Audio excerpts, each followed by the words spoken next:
ہمارے چینل میں خوش آمدید۔ تو چلیے شروع کرتے ہیں آج کی کہانی۔ مجھے جو چیز پسند آتی ہے میں وہ حاصل کرتا ہوں نوشاد۔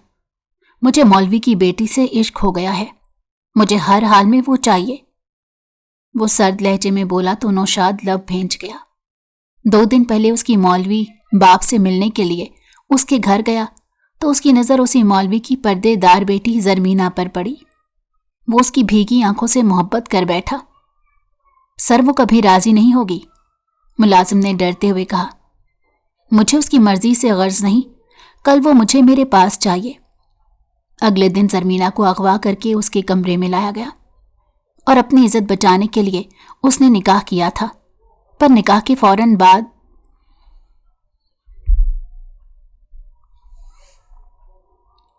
بھائی صاحب بس یہیں پر اتار دیں، اس نے اجلت بھرے انداز میں رکشے والے سے کہا۔ بھائی کتنے پیسے ہوئے؟ باجی 200 ہو گئے۔ توبہ ہے، 5 منٹ کا راستہ تھا، 200 کس خوشی میں؟ وہ وہیں کھڑی ہو کر رکشے والے سے بحث کرنے لگی۔ اس کی دوست مومنہ جو کہ کالج کے باہر کھڑی اس کا انتظار کر رہی تھی۔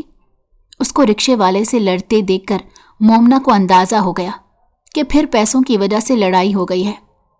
وہ تیزی سے بھاگتی ہوئی اس کے پاس گئی۔ اس نے رکشے والے کو 200 روپے دیے اور اس کا ہاتھ پکڑ کر اسے کھینچتی ہوئی اندر لے گئی۔ ہم دونوں پہلے ہی لیٹ ہو گئی ہیں، تمہیں پتہ ہے انتظامیہ کتنی سخت ہے، ذرا سی بھی دیری ہو جائے تو وہ ہمیں کمرے میں بیٹھنے کی اجازت نہیں دیتے۔ بس یار، اللہ تعالیٰ بہتر کریں گے۔ اس نے دل ہی دل میں دعا مانگی اور اللہ تعالیٰ پر یقین کرتے ہوئے ایگزام ہال میں چلنے لگی۔ اس کے میٹرک کے پیپر ہو رہے تھے۔ وہ پڑھائی میں بہت اچھی اور بہت لائق تھی۔ اسے اعلیٰ تعلیم حاصل کرنے کا بہت شوق تھا، لیکن گھر کے سخت ماحول کی وجہ سے اسے گھر سے باہر نکلنے کی اجازت نہیں ملتی تھی۔ یہی وجہ تھی کہ وہ گھر میں بیٹھ کر پڑھتی اور پیپرز کے دنوں میں سینٹر جا کر پیپر دے آتی تھی۔ مومنہ جو کہ اس کے محلے میں ہی رہتی تھی اور اس کی بچپن کی سہیلی بھی تھی، وہ اس معاملے میں ہمیشہ زرمینہ کا ساتھ دیتی تھی۔ تمہاری پیپر کی تیاری ہے؟ مجھے تو ایک لفظ بھی نہیں آتا، مومنہ نے پھر سے منہ بناتے ہوئے کہا۔ زرمینہ اسے غصے سے گھورتے ہوئے کہنے لگی، اسکول تو تم جاتی ہو، اس کے ساتھ ساتھ تم نے اکیڈمی بھی جوائن کی ہوئی ہے، اور ابھی بھی تم مجھے کہہ رہی ہو کہ تمہیں ایک لفظ نہیں آتا۔ اگر تمہاری جگہ میں ہوتی تو تم دیکھتی کہ میں کیسے تیاری کر کے آتی۔ دراصل کل رات پھر سے مولوی صاحب کی طبیعت خراب ہو گئی تھی۔ اس کی امی خود بہت بیمار رہتی تھیں، جس کی وجہ سے اسے ہی سارے معاملات دیکھنے پڑتے۔ کل پوری رات وہ جاگتی رہی تھی، کبھی ابا کے ماتھے پر ٹھنڈی پانی کی پٹیاں رکھتی تو کبھی انہیں دوا دیتی۔ وہ ایک لفظ بھی نہیں پڑھ پائی تھی اور ابھی اسے بہت رونا آ رہا تھا۔ فکر مت کرو، سب کچھ بہت اچھا ہوگا، مومنہ نے اس کے کندھے پر ہاتھ رکھتے اسے تھپکی دی۔ دونوں کے الگ الگ کمرے تھے، دونوں اپنے اپنے کمروں میں چلی گئیں۔ جب وہ پیپر دے کر نکلی تو اس کے لبوں پر مسکراہٹ پھیلی ہوئی تھی۔ پیپر اس کی سوچ سے بھی زیادہ اچھا ہوا تھا۔ اس کی یادداشت بہت تیز تھی، ایک بار کا پڑھا ہوا وہ کبھی بھی بھولتی نہیں تھی، جبکہ اس کے مقابلے میں اس کی دوست بہت نالائق تھی۔ وہ بے شک پوری رات بیٹھ کر پڑھتی رہتی، لیکن پیپر میں ہمیشہ اسے بھول جاتا۔ میرا تو بالکل بھی اچھا پیپر نہیں ہوا، چلو چاٹ کھانے چلتے ہیں۔ اس کی بات سن کر زرمینہ نے حیرت سے اس کے چہرے کی طرف دیکھا تو وہ منہ بناتے ہوئے کہنے لگی، اب پیپر خراب ہونے کے دکھ میں اپنے معصوم پیٹ پر تو کوئی ظلم نہیں کر سکتی۔ زرمینہ کی نظر بے ساختہ اس کے پھولے ہوئے پیٹ پر گئی تھی۔ وہ لڑکی اچھی خاصی صحت مند تھی۔ اس کے لبوں پر ایک شرارتی سی مسکراہٹ پھیل گئی۔ تھوڑی ہی دیر کے بعد دونوں ایک ہوٹل پر بیٹھی چاٹ کھا رہی تھی۔ آج آخری پیپر تھا اور اس کے بعد اسے پتا تھا کہ اسے گھر سے نکلنے کی اجازت نہیں ملے گی، اسی لیے وہ مومنہ کے ساتھ تھوڑا سا زیادہ وقت گزارنا چاہتی تھی۔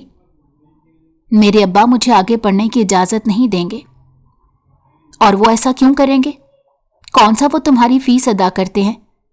तुम बच्चों को ट्यूशन पढ़ाकर अपना खर्चा निकालती हो, इस पर तो उन्हें किसी किस्म का एतराज नहीं करना चाहिए।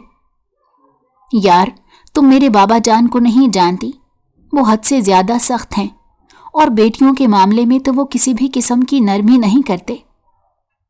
तुम्हारे बाबा सख्त नहीं हैं, बल्कि वो शक्की मिजाज हैं। उनकी जिंदगी में कोई ऐसा वाकया पेश आया है जिसके बाद वो ऐसे हो गए हैं। तुम फिक्र मत करो, मैं अंकल से खुद इस बारे में बात करूंगी। मोमना ने उसे तसल्ली दी थी, मगर वो बेचैनी से कहने लगी, नहीं, तुम बाबा जान से इस बारे में कोई बात नहीं करोगी, वरना एक नई मुसीबत आ जाएगी। जब वो घर के अंदर दाखिल हुई तो उसकी पुप्पो जान पहले से ही वहां बैठी थी। जरमीना को देखकर वो खुशी से उठ खड़ी हुई तो वो भी ना चाहते हुए उनकी तरफ चल दी। उसे अपनी पुप्पो बहुत जहर लगती थी। वो उसके माथे पर बोसा देते हुए कहने लगी, अब तो तुम लोगों की दी हुई मुद्दत पूरी हो गई है, अब ये लड़की मेरे हवाले कर दो।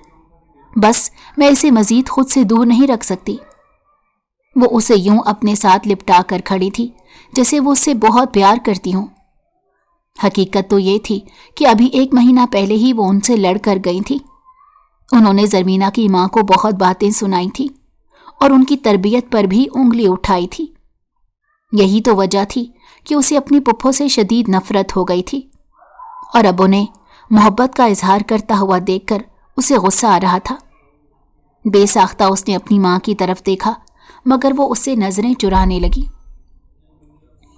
अम्मी, मेरी तबीयत जरा खराब है, मैं कमरे में जा रही हूं। रशीदा बेगम ने गुस्से से उसकी पुश्त को घोरा था। फिर वो अपनी भाभी की तरफ मुतवज्जो होते कहने लगी, आप तो जानती हैं कि कामरान की बीवी कितनी फसादी थी। हर रोज घर में कोई ना कोई झगड़ा होता रहता था, जिसकी वजह से मेरी जिंदगी से सुकून खत्म हो गया था। फारिया बेगम ने बेसाख्ता उनकी तरफ देखा। वो उन्हें कहना चाहती थी कि असल फसाद तो आपकी वजह से होते थे, मगर अपने शौहर की वजह से खामोश हो गई। बस मैं चाहती हूं कामरान की दूसरी शादी कर दूं, और उसके लिए मुझे अपनी जरमीना से अच्छी कोई लड़की नहीं लगती। इससे पहले कि वो मजीद कुछ कहती, फारिया बेगम अपनी जगह पर उठ खड़ी हुई और चीखते हुए कहने लगी, भाभी, ये आप क्या कह रही हैं? आपने ऐसा सोच भी कैसे लिया कि मैं अपनी कम उम्र और फूल जैसी लड़की की शादी कामरान से करूंगी? आप जानती भी हैं कि वो उससे उम्र में 15 साल बड़ा है। तुम तो ऐसे वावेला मचा रही हो जैसे वो उससे 50 साल बड़ा हो, और 15 साल का फर्क ज्यादा नहीं होता। 2 साल के बाद जब उसकी औलाद होगी तो ये भी उसी की उम्र की लगने लगेगी। आपने तो पहले मुझे कहा था कि आप फरहान के लिए मेरी बेटी करना चाहती हैं। हाँ, मगर उसने अपनी यूनिवर्सिटी की लड़की को पसंद कर लिया है। मैंने अभी चूंकि तुम लोगों को जबान दी हुई थी, और अगर मैं तुम लोगों की बेटी नहीं करूंगी तो कौन इस गरीब खाने में आएगा? तुम लोगों को मेरा एहसानमंद होना चाहिए। जरमीना भी अब बाहर आ चुकी थी। वो अपनी पुप्पो की आंखों में देखते हुए नफरत भरे अंदाज में कहने लगी, हमें आपका किसी भी किस्म का एहसान नहीं चाहिए। आप मेहरबानी करें और यहां से चली जाएं। आपने हम पर जितने भी करम करने थे आप कर चुकी हैं। इससे ज्यादा हम आपसे किसी चीज की उम्मीद नहीं रखते। देखो लड़की, तुम मुझसे बदतमीजी कर रही हो। अगर मैंने तुम्हारे बाबा को शिकायत लगा दी तो देखना वो तुम्हारा क्या हशर करेगा। फिर तो तुम्हारे नसीब में मेरा बेटा नहीं आएगा, बल्कि किसी शराबी के साथ तुम्हारा निकाह पढ़ाकर तुम्हें अपने घर से निकाल देगा। सबसे ज्यादा दुख मुझे इसी बात का है कि बाबा जान आपकी हकीकत नहीं जानते। वो आपको मुखलिस समझते हैं। जिस दिन उन्हें आपकी हकीकत के बारे में पता चल गया, आप देखिएगा, उस दिन मेरे बाप का भी रवैया बिल्कुल ठीक हो जाएगा। मैं कभी भी उसके दिल में तुम लोगों के लिए नरमी पैदा होने नहीं दूंगी। तुम देखना मैं कैसे अपने भाई के दिल में तुम लोगों के लिए नफरत डालती हूं। अगर उसने तुम्हारी टांगे ना तोड़ दी तो मेरा भी नाम रशीदा नहीं।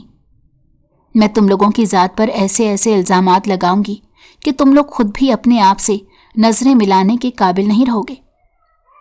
सिर्फ यही नहीं, बल्कि रशीदा बेगम वो सारी चीजें भी गिनने लगी जो वो माजी में अपनी भाभी और भतीजियों के साथ कर चुकी थी। فاروق صاحب جو کہ تھوڑی دیر پہلے ہی گھر کے اندر داخل ہوئے تھے، اپنی بہن کے منہ سے سچائی سن کر انہیں لگا کہ ان کے قدموں کے نیچے سے زمین ہی نکل گئی ہو۔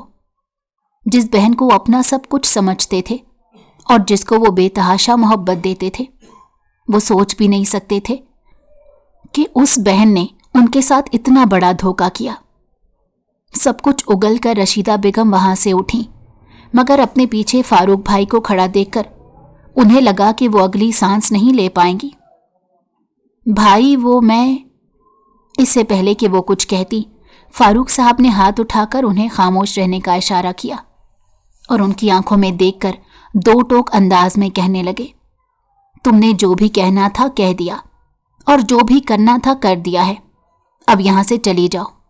زندگی بھر مجھے اپنی شکل مت دکھانا، ورنہ تمہاری جان اپنے ہاتھوں سے لے لوں گا۔ یہ کہہ کر وہ اپنے کمرے میں چلے گئے، جبکہ رشیدہ بیگم ان دونوں ماں بیٹی کو گھورتی ہوئی وہاں سے نکل گئی۔ فاروق صاحب اپنے کمرے میں بیٹھے کافی دیر سے رو رہے تھے۔ اسے اپنے باپ کو تکلیف میں دیکھ کر بہت دکھ ہو رہا تھا۔ تھوڑی ہی دیر کے بعد وہ کمرے میں اجازت لے کر داخل ہوئی اور اپنے باپ کے پہلو میں بیٹھ کر اپنا سر فاروق صاحب کے کندھے پر رکھا۔ بابا جان، ماضی میں جو کچھ بھی ہوا بھول جائیں۔ میں نے تم لوگوں کے ساتھ بہت زیادتی کی بیٹا، تم لوگوں پر ناجائز شک کرتا رہا۔ صرف اور صرف اپنی بہن کی باتوں کو مان کر میں نے تم لوگوں پر سختی کی، تم لوگوں کو جائز حق بھی نہیں لینے دیا۔ بابا جان، مجھے صرف خوشی اس چیز کی ہے کہ آپ کو حقیقت کا پتہ چل گیا اور اب ویسا کبھی دوبارہ نہیں ہوگا۔ بیٹا، میں تم لوگوں سے وعدہ کرتا ہوں، دوبارہ میں کبھی بھی اپنی بچیوں کو اس تکلیف سے نہیں گزاروں گا۔ تم لوگ تو میرا غرور ہو، میرا مان ہو۔ انہوں نے پیار سے اس کے سر پر ہاتھ پھیرا۔ یہ اچھا وقت تھا اپنی بات منوانے کا۔ اس نے کالج جانے کی فرمائش کر دی اور معصوم سی شکل بناتے ہوئے کہنے لگی، بابا جان، مجھے اسکالرشپ ملے گی اور اس کے ساتھ ساتھ میں اپنا خرچہ خود اٹھایا کروں گی، آپ سے 1 روپیہ نہیں مانگوں گی۔ آپ صرف اور صرف مجھے اجازت دے دیں۔ ٹھیک ہے میرا بیٹا، مجھے تم پر یقین ہے۔ مجھے پتا ہے کہ تم میرا سر کبھی بھی شرمندگی سے نہیں جھکنے دو گی۔ یہ کہہ کر انہوں نے گردن جھکا دی، جبکہ وہ پرجوش انداز میں بھاگتی ہوئی باہر آئی اور اپنی ماں کے گلے میں بازو ڈالتے ہوئے کہنے لگی، میں آپ کو کہتی تھی نا کہ ابا جان بہت اچھے ہیں، دیکھیں ابا نے میری بات مان لی۔ وہ چھوٹے بچوں کی طرح خوش ہو رہی تھی۔ فاریہ بیگم بھی کھل کر مسکرا رہی تھی۔ اتنے عرصے سے جو الزام ان کی ذات پر لگے ہوئے تھے، وہ سارے الزام دھل چکے تھے۔ نوشاد، ابھی اور اسی وقت مجھے اس آدمی کا پتہ کر کے دو۔ وہ اس وقت بہت غصے میں تھا۔ اس کا بس نہیں چل رہا تھا کہ وہ ہر چیز کو تہس نہس کر دے۔ صاحب جی، میں نے اس کا پتہ کر لیا ہے۔ وہ اس وقت ایک چھوٹے سے محلے میں رہ رہا ہے۔ کچھ عرصہ پہلے ہی وہ وہاں جا کر چھپا ہے۔ اگر آپ کہیں تو میں ابھی آدمیوں کے ساتھ جاتا ہوں اور اسے گھسیٹتے ہوئے آپ کے پاس لاؤں گا۔ اس کی بات سن کر ارمان چند لمحوں کے لیے خاموش ہو گیا۔ وہ کسی گہری سوچ میں ڈوب گیا تھا۔ دیکھتے ہی دیکھتے اس کے لبوں پر ایک شاطر مسکراہٹ پھیل گئی۔ نہیں، اسے یہاں پر لانے کی ضرورت نہیں، ہم خود اس علاقے میں جائیں گے۔ مجھے پتا ہے وہاں پر میرے اور بھی بہت سارے دشمن چھپ کر بیٹھے ہوں گے، جن کے اسے ذلیل انسان کے ساتھ تعلقات ہیں۔ آپ کو لگتا نہیں کہ وہاں پر جانا آپ کے لیے خطرناک ثابت ہوگا؟ کیونکہ اگر بشیر کو اس بارے میں خبر ہو گئی تو وہ آپ کو نقصان پہنچانے کی ضرور کوشش کرے گا۔ میں کسی کے باپ سے بھی نہیں ڈرتا اور تمہیں بھی اس سے ڈرنے کی ضرورت نہیں۔ ارمان خانزادہ ایک بہت بڑا بزنس مین ہونے کے ساتھ ساتھ مافیا کنگ بھی تھا۔ کچھ عرصہ وہ پولیس میں بھی سروس کر چکا تھا۔ آج کل وہ اپنے سب سے بڑے دشمن کے پیچھے تھا، جس نے اس کے کروڑوں کا نقصان کیا اور اس کے ساتھ ساتھ اسے دھوکہ دے کر فرار ہوا۔ ارمان کی ڈکشنری میں دھوکہ دینے والوں کے لیے کسی قسم کی کوئی معافی نہیں تھی۔ نوشاد، جو کہ اس کا خاص آدمی تھا، پچھلے 15 سالوں سے اپنے صاحب کے ساتھ وفادار تھا اور اسی کے لیے کام کر رہا تھا۔ अरमान का एक इशारा करने की देर होती और वो फौरन से चौकन्ना हो जाता। उसके कहने पर न जाने वो कितने लोगों की जान ले चुका था। मगर अच्छी बात तो ये थी कि वो सारे लोग बड़े बड़े मुजरिम थे और उन लोगों ने हमेशा औरतों को निशाना बनाया था। चलो अब तुम यहां से जाओ, मैंने थोड़ी देर आराम करना है। अरमान ने हाथ के इशारे से उसे बाहर निकलने को कहा। साहब जी, एक और जरूरी बात करनी थी आपसे। बोलो, क्या बात करनी है? और थोड़ा जल्दी कहना। साहब जी, जिस इलाके में वो जाकर छुपा है वहां पर गैर कानूनी सरगर्मियां भी होने लगी हैं और लड़कियां भी वहां से गायब होने लगी हैं। मुझे लग रहा है ये सब कुछ उसी ने शुरू करवाया है। हमें जल्द अज जल्द उसे पकड़ना चाहिए। लड़कियों के गायब होने का सुनकर वो फौरन से अपनी जगह पर उठ खड़ा हुआ। हम अभी और इसी वक्त यहां से जा रहे हैं और गार्ड्स को अपने साथ लेकर नहीं जाएंगे। हम आम से लिबास में आम लोगों की तरह उस इलाके में जाएंगे। आप मेरी बात मान ले साहब, किसी गार्ड को अपने साथ लेकर चले जाते हैं, वरना आपके लिए मुश्किल पैदा हो सकती है। मैं आपके लिए किसी किस्म का रिस्क नहीं लेना चाहता। नौशाद ने काफी कोशिश की थी, मगर अरमान उसकी बात सुनने को तैयार ही नहीं था। मैं तुम्हारा बॉस हूं, तुम मेरे बॉस नहीं हो। जो कुछ मैं कहूंगा वो मानना तुम पर फर्ज है। अगर तुम मेरा हुक्म बजा नहीं ला सकते तो मुझे बता दो, मैं दूसरा बंदोबस्त कर लेता हूं। गुस्से से उसकी आंखें फिर से लाल हो गई थी। नौशाद बिल्कुल खामोश हो गया और सर झुकाकर साइड पर खड़ा हो गया, जिसका साफ मतलब ये था कि वो अपने साहब से किसी भी किस्म की बहस नहीं करना चाहता। थोड़ी ही देर के बाद दोनों उस सफेद पोश इलाके में पहुंच चुके थे। अरमान उस वक्त एक मामूली सी कमीज शलवार में मलबूस था, मगर उसके बावजूद भी उसकी पर्सनैलिटी गजब ढा रही थी। वो किसी रियासत का शहजादा मालूम हो रहा था, जबकि उसके मुकाबले में नौशाद ने काले रंग की कमीज शलवार पहन रखी थी। पर्सनैलिटी उसकी भी बहुत ज़बरदस्त थी, लेकिन मसला ये था कि वो अपने साहब का मुलाजिम था और मुलाजिम की हैसियत हमेशा ही साहब के मुकाबले में कम होती है। वो कितना ही खूबसूरत, कितना ही ज़हीन क्यों ना हो जाए, मगर उसे हमेशा अपने साहब का हुक्म मानना पड़ता है। तुम अब यहां पर उतर जाओ, यहां से आगे मैं अकेला जाऊंगा। अरमान की बात सुनकर नौशाद ने बेचैनी से अरमान की तरफ देखा। क्या तुम्हें मेरी एक बार कही हुई बात समझ में नहीं आ रही? अभी और इसी वक्त गाड़ी से नीचे उतरो। वो हलक के बल चिल्लाया था। ना चाहते हुए भी वो नीचे उतर गया तो अरमान गाड़ी जन से भगा ले गया। पाशा के आदमी ने अरमान को उस इलाके के अंदर दाखिल होते देख लिया था और उसने फौरन अपने साहब को बता भी दिया था। अरमान का प्लान मुकम्मल तौर पर चौपट हो गया। थोड़ी देर के बाद उसकी गाड़ी पर फायरिंग होने लगी। ये छोटा सा इलाका गोलियों से गूंज उठा। लोग जो कि पुरसकून नींद सो रहे थे, गोलियों की गूंज सुनकर उठ बैठे। ज़रमीना उस वक्त अपने कमरे में बैठी अपने मुस्तकबिल के बारे में सोच रही थी।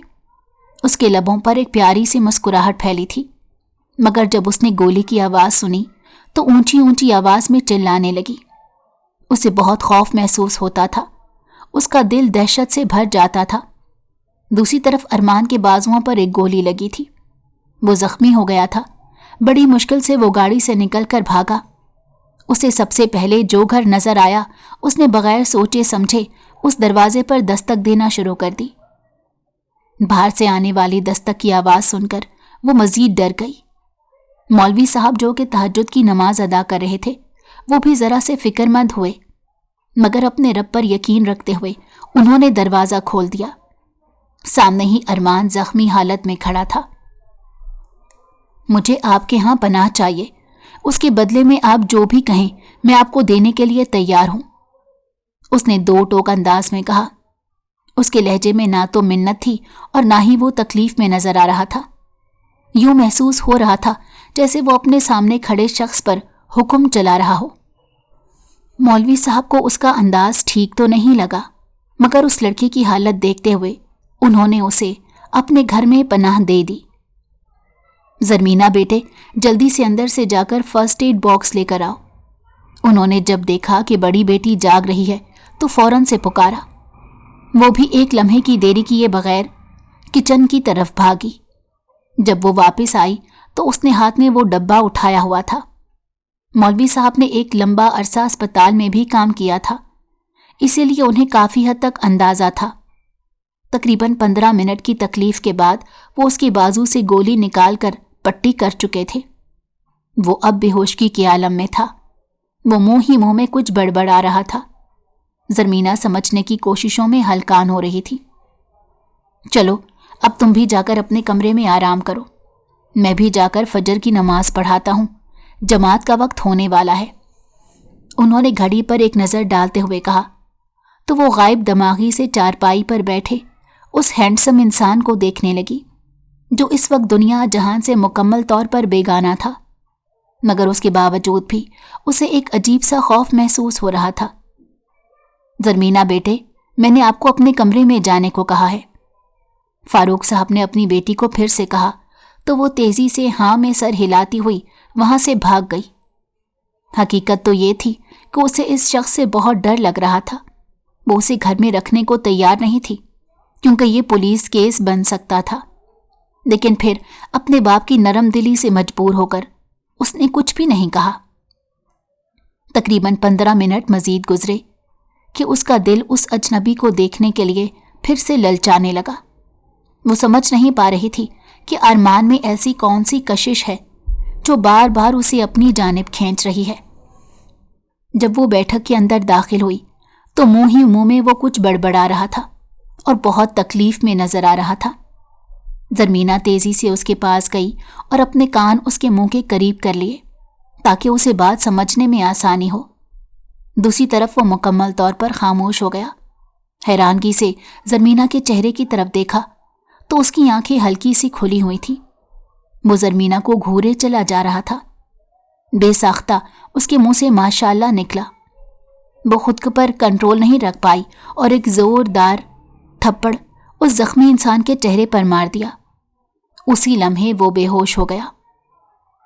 اف اللہ، یہ میں نے کیا کیا؟ وہ خوفزدہ ہو کر پیچھے کی طرف ہٹی اور پھر خود کو تسلی دیتے بولی، میرا کوئی قصور نہیں، یہ آدمی خود میرے ساتھ ٹھڑک جھاڑ رہا تھا۔ اگر بابا نے کچھ کہا تو میں انہیں بتا دوں گی کہ اس نے پہلے میرے ساتھ بدتمیزی کی تھی۔ وہ جیسے خود کو تسلیاں دے رہی تھی، پھر اسے یکدم یاد آ گیا کہ اس کے بابا نے تو اسے کمرے میں آنے سے منع کیا تھا۔ وہ پھر سے وہاں سے بھاگ گئی۔ اس کے بعد وہ بیٹھک میں نہیں گئی اور نہ ہی اس میں اتنی ہمت تھی کہ وہ اس انسان کا سامنا کرتی۔ 2 دن کے بعد ارمان نے نوشاد کو فون ملایا اور اسے اپنی موجودگی کے بارے میں بتایا۔ دوسری طرف اپنے صاحب کی خیریت کا جان کر نوشاد کو دلی خوشی ہو رہی تھی، ورنہ وہ تو یہ سمجھ بیٹھا تھا کہ ارمان اس دنیا سے ہمیشہ ہمیشہ کے لیے چلتا کر دیا گیا ہے۔ اس کی غیر موجودگی میں بزنس اور دوسرے معاملات کو سنبھالنا بھی اس کے لیے بہت مشکل ہو گیا تھا۔ اسے واپس ریکور ہونے میں تقریباً 1 مہینہ لگ گیا اور اس دوران اسے یہ بھی پتہ چل گیا کہ نوشاد ہی اس کا سب کچھ ہے، کیونکہ اس کی غیر موجودگی میں اس آدمی نے ایک بار بھی بے ایمانی کرنے کی کوشش نہیں کی تھی، ورنہ اگر وہ چاہتا تو ارمان کی غیر موجودگی میں ساری جائیداد اپنے نام بھی کروا سکتا تھا، مگر اس نے ایسا نہیں کیا، بلکہ اپنے صاحب کا انتظار کیا اور اس کے ساتھ وفاداری نبھائی۔ ارمان اپنے کام کاج میں دوبارہ مصروف تو ہو گیا، مگر اس کا ذہن ابھی بھی اسی مولوی کی بیٹی پر اٹکا ہوا تھا جس کی اس نے صرف ایک جھلک دیکھی تھی۔ اسے یاد نہیں تھا کہ اس نے کیا کہا تھا جس پر اسے ایک زوردار تھپڑ ملا تھا اور پھر وہ دنیا جہاں سے بیگانہ ہو گیا تھا۔ دکھنے میں اتنی نازک ہے اور ہاتھ دیکھو کسی باکسر کی طرح ہے، اس نے منہ بناتے ہوئے کہا۔ نوشاد جو کہ اس کے تھوڑے فاصلے پر تھا اس کی بات سن کر گڑبڑا گیا، مگر پھر شرارتی انداز میں کہنے لگا، کس کی بات کر رہے ہیں صاحب؟ نہیں، کسی کی بھی نہیں، اور تم کیا ہر وقت میری جاسوسی کرتے رہتے ہو؟ کبھی اپنے کام کاج بھی کر لیا کرو۔ صاحب جی، سارے کام مکمل کر کے ہی تو آپ کے پاس آتا ہوں، وہ معصومیت سے کہنے لگا۔ اگر آپ کی اجازت ہو تو کیا میں اپنے ایک رشتہ دار سے ملنے جا سکتا ہوں؟ नौशाद ने देखा कि उसका मूड खुशगवार था, इसीलिए फौरन से फरमाइश कर दी। उसकी बात सुनकर वो थोड़ा सा हैरान हुआ और फिर उसे सवाल करते कहने लगा, तुम्हारे रिश्तेदार यहां पर कहां से आ गए? तुम तो कह रहे थे कि सब पेशावर में रहते हैं। नहीं साहब जी, मेरे चचा जान यहीं पर रहते हैं। मुझे इस बारे में परसों ही पता चला है। अच्छा, फिर तो बहुत अच्छी बात है। जाकर उनसे मिल आओ और मेरा भी सलाम कहना। ये कहकर वो फिर से अपनी यादों में गुम हो गया। नौशाद एक लम्हे की देरी किए बगैर वहां से बाहर की तरफ भागा। उसकी स्पीड देखकर अरमान खुलकर मुस्कुरा दिया। उसे भी दाल में कुछ काला लग रहा था। लगता है ये मौसम ही प्यार का है, ये कहकर वो खुद ही खिलखिलाकर हंस पड़ा। जबकि बाहर खड़े गार्ड्स हैरत से अपने साहब की हंसी सुन रहे थे। उन्होंने कभी भी इस शख्स को मुस्कुराते नहीं देखा था और आज वो खिलखिला रहा था। वो भी मायने खेज नजरों से एक दूसरे की तरफ देखने लगे। उस आदमी को यहां से गए तकरीबन 1 महीना गुजर चुका था, मगर उसके बावजूद भी वो उसके दिल से नहीं निकला था। दरवाजे पर दस्तक हुई तो वो पुरजोश होकर दरवाजे की तरफ भागी। उसे लग रहा था शायद वो अजनबी फिर से आ गया हो, मगर दरवाजा खुलने पर सामने उसे नौशाद खड़ा नजर आया। वो खुलकर मुस्कुरा दी। तुम इतने अरसे के बाद आ रहे हो, हालांकि तुमने मुझसे वादा किया था कि तुम 2 हफ्ते बाद मिलने के लिए आ जाओगे। तुम क्या ये बात भूल गए कि तुमने ही मेरा कॉलेज में एडमिशन करवाना था? शिकवा शिकायत करने के बाद वो फौरन से अपने मतलब की बात पर आई। मैं कुछ भी नहीं भूला, मुझे सब कुछ याद है, बस मैं थोड़ा सा मसरूफ हो गया था। माजरत के तौर पर तुम्हारे लिए एक छोटा सा तोहफा लाया हूं। उसने एक गुलाब का फूल और उसके साथ ही एक बॉक्स उसके हवाले किया तो वो छोटे बच्चों की तरह खुश होने लगी। तुम्हें पता है मुझे गुलाब के फूल कितने पसंद हैं?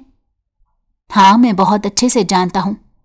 अभी तो तुम्हारे बाबा की वजह से थोड़ी सी एहतियात करता हूं, लेकिन जैसे ही हालात बेहतर होंगे और रिश्ता मजबूत होगा तो देखना तुम्हारे कमरे को इन फूलों से भर दिया करूंगा। क्या मतलब? तुम कौन से रिश्ते की बात कर रहे हो? वो नासमझी से उसकी तरफ देखने लगी तो वो गड़बड़ाते हुए बोला, नहीं, कुछ नहीं। तकरीबन 2 घंटे तक उसने अपने चचा जान के साथ गुजारे। वो उसके लिए अपने हाथों से खाना बना कर लाई थी। ये खाना खाने के लिए ही तो वो एक लंबे अरसे से तरस रहा था। उसकी चच्ची जान उससे छोटे छोटे सवालात कर रही थी, जिनका वो बहुत मोहतात अंदाज में जवाब दे रहा था। उसने अपनी चच्ची को यही बताया था कि वो एक बहुत बड़ी मल्टीनेशनल कंपनी में नौकरी करता है। उसकी तनख्वाह भी बहुत ज्यादा है। थोड़े ही अरसे में वो अपना घर लेने में भी कामयाब हो जाएगा और उसके पास एक अदद गाड़ी भी मौजूद है। फारिया बेगम का मुंह हैरत से खुला का खुला रह गया। अपने जिस भतीजे को वो सबसे ज्यादा निकम्मा समझती थी, उसने ही सबसे ज्यादा तरक्की कर ली थी, मगर हकीकत के बारे में वो नहीं जानती थी। सच तो ये था कि वो एक बहुत ही बड़े गैंगस्टर के साथ काम करता था। वो उसका वफादार और पसंदीदा शख्स था, जिसको अरमान खुश होकर कभी कोई गाड़ी गिफ्ट कर देता तो कभी अपना कोई प्लॉट उसके नाम कर देता। उसकी जितनी भी जायदाद बनी थी इसी की वजह से बनी थी। उसमें उसकी अपनी कोई मेहनत शामिल नहीं थी। वो सिर्फ और सिर्फ वफादारी निभा रहा था। जब वो नजरों से ओझल हो गई तो वो चच्ची जान का हाथ पकड़कर धीमे अंदाज में कहने लगा, मुझे आपसे एक जरूरी बात करनी थी। मुझे समझ नहीं आ रहा कैसे बात को शुरू करूं। आप तो जानती हैं कि मेरे अम्मा अब्बा का बहुत पहले इंतकाल हो गया था और ताई जान से मेरी बिल्कुल नहीं बनती। उन लोगों ने तो अब्बा के घर पर भी कब्जा कर लिया था और मुझे भी घर से उसी वक्त निकाल दिया था जब मुझे उनकी सबसे ज्यादा जरूरत थी। वो तो अल्लाह ने मुझ पर करम किया और मैं संभल गया, वरना उन लोगों ने मुझे ख्वार करने में कोई कसर नहीं छोड़ी थी। बात करते हुए एक लम्हे के लिए वो खामोश हुआ। फारिया बेगम बहुत गौर से उसके चेहरे को देख रही थी। दिल ही दिल में वो खुश भी हो रही थी, क्योंकि उन्हें किसी हद तक अंदाजा हो गया था कि वो क्या बात करने वाला है। चच्ची जान, मैं आपसे ज़रमीना का हाथ मांगता हूँ। मैं आपसे वादा करता हूँ मैं उसे बहुत मोहब्बत दूंगा और उसे बहुत खुश रखूंगा। मैं आपको कभी भी शिकायत का मौका नहीं होने दूंगा। और जहां तक मेरे कारोबार, मेरे घर का सवाल है, तो कल ही आप लोग मेरे साथ चलें, आप लोगों की तसल्ली हो जाएगी। अल्लाह ताला का मुझ पर बहुत करम है और अल्लाह के हुक्म से मैंने इतनी दौलत जमा कर ली है कि अगर अब मैं कोई काम ना भी करूं और सारी जिंदगी आराम से बैठकर खाता रहूं तो वो पैसे खत्म नहीं होंगे। बेटा, तुम तो कह रहे थे कि तुम नौकरी करते हो। उनके इस सवाल पर वो एक लम्हे के लिए गड़बड़ा गया। अगले ही लम्हे खुद पर काबू पाते कहने लगा, जी मैं अपना एक कारोबार भी करता हूं, उसी के बारे में मैंने किसी को नहीं बता रखा। आपको तो पता है बहुत जल्द नजर लग जाती है। मैं एक अच्छे वक्त का इंतजार कर रहा था ताकि आपको सारी हकीकत के बारे में बता दूं। बेटा, मैं तुम्हारे चचा जान से इस बारे में बात करूंगी, फिर तुम्हें जवाब दूंगी। ये कहकर वो इधर उधर की बातें करने लगी, जबकि वो भी खामोश हो गया था। थोड़ी ही देर के बाद वो वहां से चला गया तो वो ज़रमीना के कमरे की तरफ चल दी। अब उन्होंने सबसे पहले अपनी बेटी से बात करनी थी। उनकी बात सुनकर ज़रमीना तो हत्थे से ही उखड़ गई, क्योंकि उसके जहन में तो उस नौजवान का चेहरा घूम रहा था जिसने उसकी दिन रात की नींद हराम कर दी थी। उसने फैसला किया था कि आज शाम के वक्त ही बाबा जान से उसके बारे में पूछेगी और पता लगाएगी कि वो कौन है, कहाँ है, क्या करता है। हो सकता है उसका नंबर ही ज़रमीना को मिल जाए। मगर उसके साथ साथ वो अंदर ही अंदर डरती थी कि अगर उसके बाप को उसके इरादों का पता चल गया तो उन्होंने सारा घर सर पर उठा लेना है। नौशाद के बारे में उसने अपनी अम्मी को साफ अल्फाज में कह दिया था कि मैं उसे अपना भाई समझती हूँ और हमेशा उसे भाई की नज़र से देखा है। मेरे जहन में ऐसी वैसी कोई बात नहीं और ना ही कभी हो सकती है। बेहतर है कि आप भी इस बारे में कुछ ना सोचें। फारिया बेगम गुस्से से उसे घूरने लगी। वो उसका बाजू पकड़कर उसे डांटते हुए कहने लगी, तुम सोच भी सकती हो कि कितने अच्छे रिश्ते से इनकार कर रही हो। तुम्हें तो शुरू से ही अय्याशी भरी जिंदगी गुजारने का शौक था। रिक्शा और गाड़ियों के धक्कों से तुम्हें नफरत थी। तुम्हें यह जानकर हैरानगी होगी कि उसके पास अपनी 3 गाड़ियां मौजूद हैं। अम्मी, मुझे ना तो उसकी गाड़ियों से कोई दिलचस्पी है और ना ही उसके पैसों से कोई मतलब। थोड़े ही अरसे के बाद मैं पढ़ लिख कर उस मुकाम पर पहुंच जाऊंगी, मुझे खुद पर यकीन है। वो अपनी अम्मी जान से अच्छी खासी बहस कर चुकी थी। फारिया बेगम गुस्से से कमरे से बाहर निकल गई, जबकि वो अपने माजी के बारे में सोचने लगी। नौशाद बिलाशुबा उस पर बहुत एहसान करता था और उसके साथ अच्छा सलूक करता, मगर उसके बावजूद भी वो उसे बहुत मशकूक लगता था। उसके बाबा के 2 भाई थे और वो सबसे छोटे भाई का बेटा था। उसके वालिद का चंद साल पहले इंतकाल हुआ था, जबकि उसकी माँ उसकी पैदाइश के वक्त ही इस दुनियाए फानी से कूच कर गई थी। बाद में उसकी ताया जान ने उसे घर से बाहर निकाल दिया। वो दिन वो कभी नहीं भूल सकता था जब वो भूखा सड़क पर लड़खड़ाता हुआ जा रहा था। अचानक ही कुछ लोग उसकी तरफ आ गए। यकीनन वो किसी गैंग से ताल्लुक रखते थे। उन्होंने उसे मारना शुरू कर दिया। इससे पहले कि वो मुकम्मल तौर पर होशो हवास से बेगाना हो जाता, अरमान अपने कुछ आदमियों के साथ वहां पर पहुंचा। उसने ना सिर्फ इस लड़के की जान बचाई, बल्कि उसके साथ साथ इस लड़के को अपने साथ भी रख लिया, क्योंकि वो जानता था कि उसका दिल जख्मी और टूटा हुआ है। इंतकाम की आग उसमें जल रही है और वो उसके लिए बहुत कारामद साबित होने वाला है। ऐसा ही हुआ। नौशाद ने अरमान को अपना सब कुछ मान लिया। कभी कभार वो अपने चचा जान से मिलने जाता था, मगर उसने अपनी फैमिली के बारे में अरमान को कुछ नहीं बताया था। सिर्फ यही बात थी जो उसने अपने साहब से छुपाई थी। सच तो ये था कि काफ़ी अरसे तक वो खुद ये बात छुपाता रहा। वो ज़रमीना से बेतहाशा मोहब्बत करता था। ये मोहब्बत उसे अब आकर नहीं हुई थी, बल्कि बचपन में ही वो उसे पसंद करता था। वो जब छोटे थे तो एक ही घर में दादी जान के साथ रहा करते थे। उस वक्त फारूक साहब की अपने भाइयों से बहुत अच्छी बनती थी, लेकिन जैसे ही उनकी दादी जान का इंतकाल हुआ, भाइयों में अनबन शुरू हो गई। फारूक साहब अपने बच्चों को लेकर शहर शिफ्ट हो गए थे। यहाँ पर उन्होंने पोश इलाके में किराए पर एक मकान ले लिया। उस मकान की हालत बहुत बुरी थी। एक कच्चा और खस्ता मकान था। 2 कमरे थे जहाँ पर वो खुद रिहाइश पजीर थे और एक छोटी सी बैठक थी। अगर कोई मेहमान आता तो उसे वहाँ पर बिठा लेते। इस बार भी फारूक साहब अपने रब का शुक्र अदा करते थे और अपने बच्चों को भी शुक्र अदा करने की तलकीन करते। जिंदगी में सुकून था, पैसों की उनमें से किसी को भी हविस नहीं थी। मगर जब ज़रमीना की जायज़ ख्वाहिशात पूरी नहीं होती थी तब वो बहुत ज़्यादा तंग आ जाती और अक्सर अपने रब से शिकायत करती थी। रात का वक्त था। अरमान के लिए अब अपने जज्बात पर काबू पाना बहुत मुश्किल हो गया था। उसने नौशाद को अपने कमरे में बुलाया।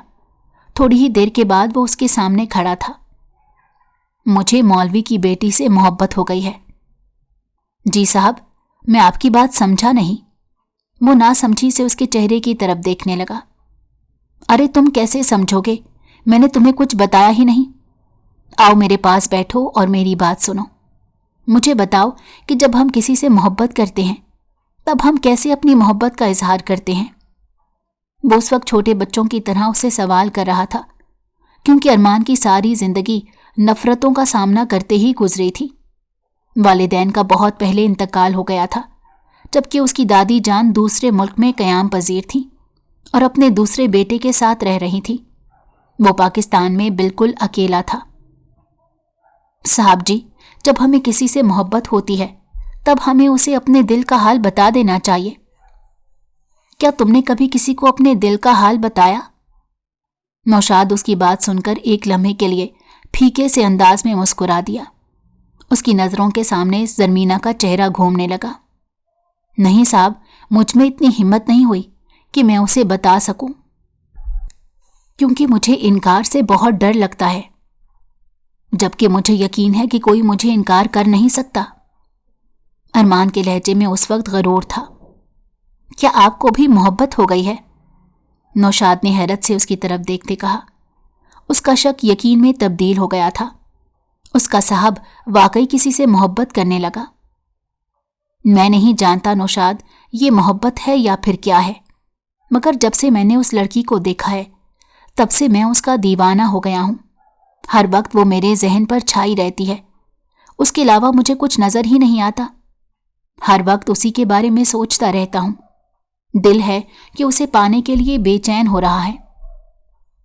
साहब जी, आप किस लड़की के बारे में बात कर रहे हैं? वो कहाँ पर रहती है? क्या वो किसी अमीर घर से ताल्लुक रखती है? नौशाद के पूछने पर वो तेजी से बोल पड़ा। नहीं, वो एक आम से मौलवी की बेटी है। उस रात जब मैं जख्मी हुआ था तब उस मौलवी ने ही मेरी मदद की थी। उसने जब फारूक साहब का नाम लिया और उसके घर का नक्शा खींचा तो नौशाद को लगा उसके कदमों के नीचे से जमीन निकल गई हो। मगर साहब, उनकी बेटी तो पर्दा करती है। उस दिन मैं उनके घर पर ठहरा हुआ था। वो पर्दे के बगैर थी। बस एक जरा सी झलक में उसका दीवाना हो गया हूं। वो बहुत ही नेक और इज्जतदार लोग हैं। वो कभी भी आपको उसका रिश्ता नहीं देंगे। ऐसा कैसे हो सकता है कि वो लोग मुझे इनकार करें? मैं खुद कल जाकर उनसे इस बारे में बात करूंगा और तुम मेरे साथ चलोगे। अभी कुछ देर पहले ही तो नौशाद अपनी चची से अपने रिश्ते की बात करके आया था। उसे समझ नहीं आ रही थी कि वो क्या करे, कैसे अपने साहब को रोके। वो अपनी मोहब्बत को इतनी जल्दी अपने हाथों से निकलने की इजाज़त नहीं दे सकता था। उसी दिन उसने अपने चचा जान को कॉल मिलाई और उनको अरमान की हकीकत के बारे में बता दिया। जब अरमान वहां पर रिश्ता लेकर पहुंचा तो फारूक साहब ने उसे अपनी बैठक में बिठाया, उसका हाल चाल पूछा और उसकी खातिर तवाज़ो की। मगर जब उसने रिश्ते का नाम लिया तो वो खूबसूरती से इनकार करते कहने लगे, ऐसा मुमकिन नहीं हो सकता। मैंने अपनी बच्ची का रिश्ता पहले ही अपने भतीजे से तय कर दिया है। ठीक है, अगर आपने रिश्ता तय कर दिया है तो तोड़ दें, क्योंकि मैं इससे बेतहाशा मोहब्बत करता हूं और उससे निकाह करना चाहता हूं। बेटा, शादी कोई मजाक नहीं और तुम पर मैं यकीन भी नहीं कर सकता। तुम्हारी अपनी जिंदगी खतरे में है। कैसे मैं अपनी बेटी को तुम्हारे हवाले कर दूं? اگر میری بیٹی کو کل کو کچھ ہو گیا تو کون اس کا ذمہ دار ہوگا؟ انکل، میں آپ سے وعدہ کرتا ہوں کہ اس کی حفاظت اپنی جان سے بڑھ کر کروں گا. آپ کو کسی قسم کی شکایت کا موقع نہیں دوں گا. اس نے ہر طرح سے فاروق صاحب کو تسلی دینے کی کوشش کی، مگر فاروق صاحب صاف انکار کر چکے تھے. زرمینہ جو کہ دروازے کے پیچھے ہی کھڑی تھی، اس نے یہ ساری باتیں سنی تو اس کی آنکھوں میں آنسو آ گئے. اسے وہ ساری دعا یاد آ رہی تھی جو اس نے اس شخص کے لیے مانگی تھی. وہ اس کے لیے تہجد میں اٹھتی تھی اور اپنے رب سے صرف اور صرف ایک ہی دعا لگاتار مانگتی تھی کہ اے اللہ، اس انسان کو میرے نصیب میں لکھ دیں. مگر وہ نہیں جانتی تھی کہ اس طرح سے وہ اس کے نصیب میں داخل ہو جائے گا. اس کا مقصد ہرگز اپنے باپ کی عزت کو خراب کرنا نہیں تھا. وہ چاہتی تھی کہ سب کچھ ہو لیکن باعزت طریقے سے. مگر وہ یہ بات بھول گئی تھی کہ کچھ پانے کے لیے کچھ کھونا پڑتا ہے. ارمان وہاں سے تو خاموشی سے نکل آیا، لیکن دل ہی دل میں اس نے فیصلہ کیا کہ وہ اس لڑکی سے نکاح کر کے ہی رہے گا. گھر سے باہر نکلتے ہوئے اس کی نظر دوبارہ سے اس کی بھیگی آنکھوں پر پڑی، جنہیں دیکھ کر وہ اس کا دیوانہ ہو گیا تھا.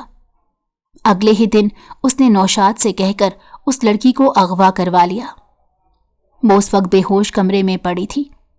تھوڑی دیر بعد اسے شور کی آواز سنائی دینے لگی. وہ خوفزدہ ہو کر اپنے بستر پر اٹھ بیٹھی. وہ اس وقت ایک بہت ہی بڑے اور عالی شان کمرے میں موجود تھی. اس نے حیرانگی سے چاروں طرف دیکھا. جب دائیں جانب اسے ارمان بیٹھا نظر آیا. تم میری سوچ سے بھی زیادہ خوبصورت ہو. بہت جلد میں تمہیں تمہاری خوبصورتی کی داد پیش کروں گا، لیکن چاہتا ہوں اس سے پہلے تم سے نکاح کر لوں. نہیں، خدا کے لیے ایسا مت کریں. خدا کے لیے مجھے چھوڑ دیں. مجھے اپنے اماں ابا کے گھر جانے دیں. میرے ابا میرے لیے پریشان ہو رہے ہوں گے. تمہارے ابا کو میں خود ہی دیکھ لوں گا. پیاری لڑکی، تمہیں ان کی ٹینشن لینے کی ضرورت نہیں. اور جہاں تک تمہاری عزت کا سوال ہے تو تم اب سے میری عزت ہو. میں اچھے طریقے سے جانتا ہوں کہ کیسے اپنی عزت کی حفاظت کرنی ہے. تم ہر طرح کا خوف اپنے دل و دماغ سے نکال دو اور بالکل ریلیکس ہو جاؤ. وہ اسے یوں مشورہ دے رہا تھا جیسے کچھ ہوا ہی نہ ہو. دوسری طرف زرمینہ کا دل کسی سوکھے پتے کی طرح لرز رہا تھا. تھوڑی ہی دیر کے بعد مولوی وہاں پر آ چکا تھا اور وہ اس کے نکاح میں تھی. اس کا بس نہیں چل رہا تھا کہ وہ کسی طرح یہاں سے فرار ہو جائے، کیونکہ اب اسے اس انسان سے خوف محسوس ہونے لگا تھا. ان کے نکاح میں بہت عجیب و غریب قسم کے لوگ آئے تھے. سب کے پاس گن موجود تھی. اسے اس طرح کے ظالم لوگوں سے بہت وحشت ہوتی تھی. تھوڑی دیر کے بعد اس کے اوپر یہ راز بھی آشکار ہو گیا کہ اس کا شوہر ایک بہت بڑا گینگسٹر بھی ہے، جس کی وجہ سے اس کے دل میں نفرت مزید بھر گئی. اس نے تو کسی اور شخص سے محبت کی تھی، مگر یہ انسان تو کچھ اور ہی تھا. نوشاد کے لیے بھی یہ سب کچھ قبول کرنا ناممکن تھا. نکاح کے فوراً بعد وہ اس کے پاس گیا. اپنے کزن کو وہاں دیکھ کر وہ پرجوش ہو گئی اور اس کی منت کرتے ہوئے کہنے لگی، خدا کے لیے مجھے یہاں سے نکالو. میں تمہیں یہاں سے نکالنے ہی آیا ہوں. میں تمہیں اس ظالم انسان کے سپرد نہیں کر سکتا جس کی اپنی زندگی کا کوئی بھروسہ نہیں. اس کے ساتھ تم بالکل محفوظ نہیں ہو. وہ اس سے پوچھنا چاہتی تھی کہ تمہیں اس انسان کے بارے میں کیسے پتا، مگر خاموش ہو گئی. اور اس دن نوشاد نے اپنے صاحب سے غداری کی. یہ اس کی زندگی کی سب سے بڑی غلطی تھی، کیونکہ وہ ہر چیز معاف کر سکتا تھا لیکن غداری نہیں، چاہے اس کا سب سے قریبی ہی کیوں نہ ہو. وہ اسے وہاں سے لے جانے میں کامیاب تو ہو سکا تھا، لیکن وہ فاروق صاحب کے گھر نہیں پہنچ سکا، کیونکہ راستے میں ہی ارمان کی گاڑیوں نے اسے چاروں طرف سے گھیر لیا. اور پھر اس دن اس نے اپنے سب سے جگری یار کو بھی مار دیا. مارنے سے پہلے اس نے چند الفاظ کہے تھے، تمہیں پتا تھا کہ میں بغاوت منظور نہیں کرتا، اس کے باوجود تم نے مجھ سے بغاوت کی. میں نے بس اپنی محبت کو بچانے کی کوشش کی تھی صاحب. نوشاد نے یہ الفاظ مسکراتے ہوئے کہے تھے. زرمینہ اس وقت گاڑی میں بے ہوش پڑی تھی. वो दोबारा से उसे लेकर हवेली चला गया। उसने अपनी बीवी पर हद से ज्यादा पाबंदियां लगा दी। वो उसे ना तो हवेली से बाहर निकलने की इजाज़त देता और ना ही उसे अपने घर वालों से बातचीत करने की इजाज़त थी, मगर वो खुद उसका ख्याल रखता था। उसके लिए अपने हाथों से खाना बनाता, रोज़ सुबह उठकर उसके बालों की पोनी करता और रात को बैठकर बातें करता और उससे उसकी ज़िंदगी के किस्से सुनता। और ये छोटी सी लड़की उसे बहुत पसंद थी। ज़रमीना को भी उसकी आदत होने लगी थी। जिस दिन वो लेट हो जाता उस दिन वो मुंह बनाकर बैठ जाती।